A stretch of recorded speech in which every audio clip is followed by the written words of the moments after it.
The store's refrigerator doors showed reflections of aisles that didn't exist.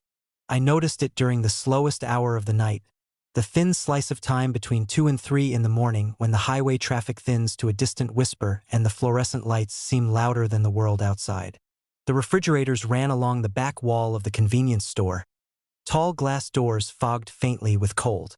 They hummed with a low mechanical patience, compressors clicking on and off like the breathing of something asleep. I was restocking bottled tea.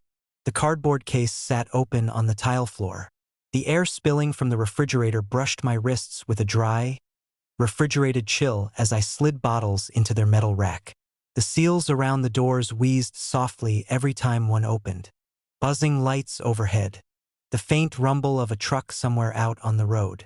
The quiet clatter of bottles settling against each other. I glanced up at the glass door out of habit, checking for customers behind me, and saw another aisle stretching back into the store. At least that's what I thought it was. In the reflection, past my own shape, there was a narrow aisle lined with shelves of boxed cereal and cleaning supplies. It ran perpendicular to the refrigerators, deeper than the real aisles ever went. I frowned. Our store had 6 aisles. Short ones.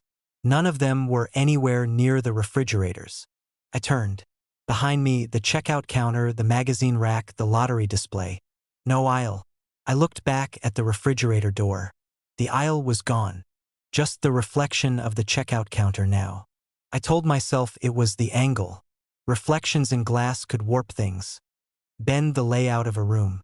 Convex mirrors at the ceiling corners did it all the time. Still, I found myself leaning slightly to the left, trying to recreate the angle. Cold air slipped from the door seal. The reflection shifted, and the aisle appeared again. It looked perfectly ordinary. Fluorescent lighting overhead. Metal shelves. Products arranged in neat rows. But the perspective was wrong.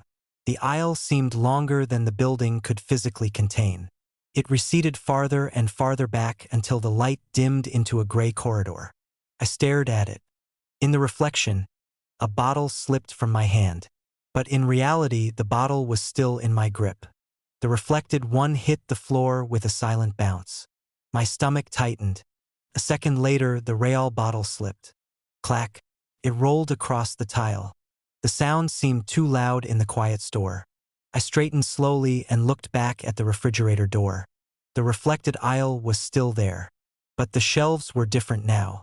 Where cereal boxes had been, there were rows of bottled drinks like the ones behind me. And the shelves weren't quite aligned. They were angled, slightly crooked, as if the aisle itself had been assembled wrong. The fluorescent lights buzzed above me. Something in the reflection moved.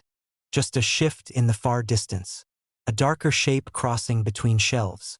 I turned quickly. The store behind me was empty. The entrance doors stood still. The parking lot outside glowed under sodium lights. I waited.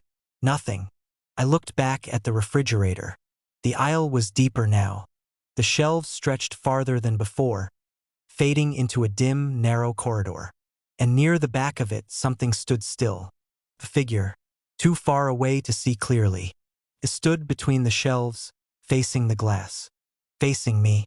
My throat tightened. I leaned closer to the refrigerator door. The cold from the glass soaked through my shirt. The figure didn't move, but the shelves around it did. Boxes slid along metal racks. Bottles rotated slowly, labels turning toward the glass as if aligning themselves. I turned again. The real shelves behind me were perfectly still. When I faced the refrigerator again, the reflection lagged. For half a second, it showed my back still turned. Then it caught up. The delay made my stomach sink. I tested it. I raised my hand. The reflection waited a moment. Then it raised its hand too. My breathing slowed. The buzzing lights seemed louder now, vibrating in the ceiling panels. Behind the reflection's version of me, the impossible aisle shifted again. A new corridor branched off to the left, and the figure at the back had moved closer. Not much, but closer. I stepped sideways along the refrigerators. The reflections slid with me, the glass doors passing like dark mirrors. Each one showed a slightly different store. One had an extra aisle running behind the snack racks. Another showed a row of refrigerators that continued far past the wall, disappearing into darkness. And in all of them, the figure, always in the distance, always facing the glass. The bottles inside the real refrigerator clinked softly as the compressor kicked on. In the reflection, the sound came first. Then the real one followed. A delay again. The glass wasn't showing the store. It was showing another version of it. A deeper one. A store that kept going. I stopped at the last refrigerator door near the stockroom hallway. The reflection here was the clearest. The extra aisle ran straight toward the glass. And the figure stood only halfway down it now. The shape was clearer. Human. But wrong in the small ways the brain notices before the eyes do. The posture. The tilt of the shoulders. Stood too still. I took a step back. The reflection didn't. It stayed close to the glass. For a second, I was staring at myself from a distance of 2 feet. But the person in the reflection didn't move with me. It remained leaning toward the glass, forehead almost touching it. My breath caught. Then it slowly straightened. Behind it, the aisle stretched deeper than ever, shelves multiplying into a maze of corridors. The figure from the far end of the aisle was gone. I felt the cold draft from the refrigerator seals brush my ankles. Something clinked behind me, a bottle shifting inside the cooler, or falling. I didn't turn. The reflection version of me was staring directly at me now. Closer than before. Too close. Its face was slightly blurred by the glass, but its eyes were clear. And they were focused not on me, but on something behind me. My stomach turned cold. In the reflection, the extra aisle had reached the glass. The shelves pressed right up against the door. Products stacked where the parking lot should have been. And behind my reflected self, someone was standing in the real store. I didn't feel them, didn't hear footsteps, but the reflection showed them clearly. A person standing in the middle of the aisle behind me. Watching, the reflected version of me slowly lifted a hand. Not toward the glass, toward the person behind me, pointing. I finally turned. The store was empty, just the quiet aisles, the humming refrigerators, the distant sound of a car passing outside. When I looked back at the glass, the reflection had caught up again. Only me now, only the normal store. The extra aisle was gone. I finished the restocking quickly after that. The refrigerator doors stayed normal. Just reflections of fluorescent lights and metal shelves. Around 3:30, my shift ended. I shut off half the lights, locked the front door, and stepped outside into the cool night air. The parking lot was empty. The store windows glowed behind me. As I walked toward my car, I glanced back through the glass. For a moment, I saw the refrigerators along the back wall. And in their reflections, the deeper store, the endless aisles, and someone standing in the middle of them, looking outward, not at the refrigerators, not at the store, but directly at me in the parking lot. Took me a second to realize something else.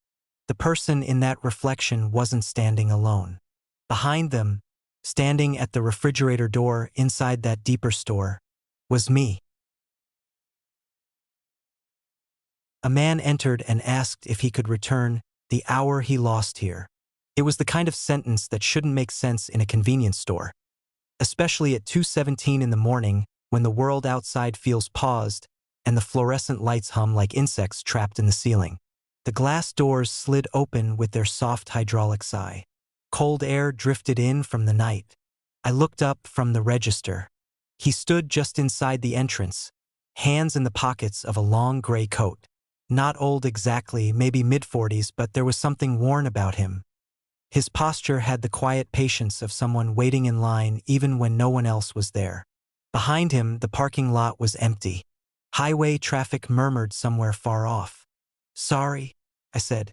He walked toward the counter slowly, shoes tapping lightly against the tile. The refrigerators along the wall gave their steady mechanical hum, and somewhere in the drink aisle a bottle shifted with a faint clink as the compressor cycled. The man stopped at the counter. His expression was polite, calm, like someone returning a borrowed library book. "I'd like to return the hour I lost here," he said again. For a moment I just stared at him. The clock above the cigarettes read 2:17 a.m. The second hand ticked once, then paused, then ticked twice quickly to catch up. "It doesn't work like that," I said, half laughing.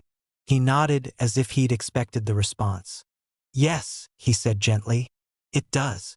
His eyes drifted past me to the wall behind the counter where the receipts printed. The register spat one out suddenly. I hadn't rung anything up. The thin strip of paper curled onto the counter with a dry whisper. I picked it up. 2:17 a.m. $0. No item listed. I frowned. "Look," I said. "If this is some kind of joke." "It isn't." He glanced at the clock again. Still 2:17. "Time slips here," he said quietly. "You've noticed that, haven't you?" I hadn't. But now that he mentioned it, sometimes the hour between 2 and 3 felt longer than it should. Sometimes shorter. Customers would come in and leave, and the security footage would show them arriving minutes earlier than I remembered. Once I'd taken my break at 2:40, and somehow it was already 3:30 when I came back. I'd blamed the clock. Or myself. The man reached into his coat pocket. He placed something small on the counter. It looked like a receipt. Old, creased. I picked it up. 1:58 a.m. Coffee. The date was from 3 years ago. "After that purchase," he said, "I lost an hour." His tone was matter-of-fact. "As in daylight savings?" I said. "No." The clock ticked again. 2:17. "Still. Time debt," he said. "It accumulates in places like this." He gestured around the store. The fluorescent lights buzzed overhead. A refrigerator door seal hissed softly somewhere behind me. "These places stay open all night," he continued. "They keep time moving when the rest of the world slows down." I shifted uncomfortably. And sometimes the store takes a little too much." I looked at the receipt again. 1:58 a.m. Then I glanced at the clock. Still 2:17. "How do you return an hour?" I asked. "You give it back to the place that kept it." He nodded toward the register. The security monitor flickered beside it. I glanced over. Camera 1, empty aisles. Camera 2, the parking lot. Camera 3, behind the counter. But the timestamp in the corner said 2:04 a.m. I frowned. "That camera's wrong," I muttered. "It isn't." The man folded his hands calmly. "Watch." The monitor jumped. The image stuttered forward. 2:12. Then 2:15. Then back to 2:10. The footage skipped like a scratched disc. A chill crept up my arms. "You see," he said softly. The clock above us ticked again. 2:17. The same minute. Over and over. "You're inside it now," he said. "Inside what?" "The hour." My mouth went dry. "Every store like this has one," he continued. "An hour that doesn't belong to anyone. A place where lost time collects." A bottle clattered gently in the refrigerator. Then clattered again a second later. The exact same sound. Repeating. The man slid his old receipt closer to me. "I took an hour 3 years ago," he said. "Tonight I'm returning it." "How?" He looked directly at me for the first time. "You process the return." "I don't know how to do that." "You do." The register beeped. The screen lit up by itself. Return item. I hadn't touched it. My fingers hovered above the keyboard. The man nodded. "Just scan the receipt." The scanner glowed red. I hesitated. The fluorescent lights buzzed louder. The clock ticked again. Still 2:17. Finally, I passed the old receipt over the scanner. Beep. The register paused. Then printed another slip. I tore it off. Time returned. 1 hour. The clock jumped. 3:17 a.m. My breath caught. The man exhaled slowly, relief passing across his face like warmth after cold. "Thank you," he said. He took the receipt, then turned and walked toward the door. The glass slid open with its soft hydraulic sigh. Night air spilled inside. He stepped into the parking lot. The doors closed. Silence returned. The clock above the cigarettes ticked normally now. 3:18 a.m. I leaned on the counter, heart still racing. Great, I muttered. I'm hallucinating. The register beeped again. Another receipt slid out. I frowned and picked it up. This one had my employee ID printed at the top. Below it, time adjustment. Collected 1 hour. I stared at it. Then at the clock. 2:18 a.m. The minute hand had moved back. The fluorescent lights buzzed overhead. A bottle clinked softly in the refrigerator. And on the security monitor, the timestamp flickered. 2:17. The glass doors slid open. Cold air drifted inside. A tired-looking man stepped into the store. He walked up to the counter slowly, hands in his coat pockets. Calm, polite. "Excuse me," he said. "I think I lost an hour here."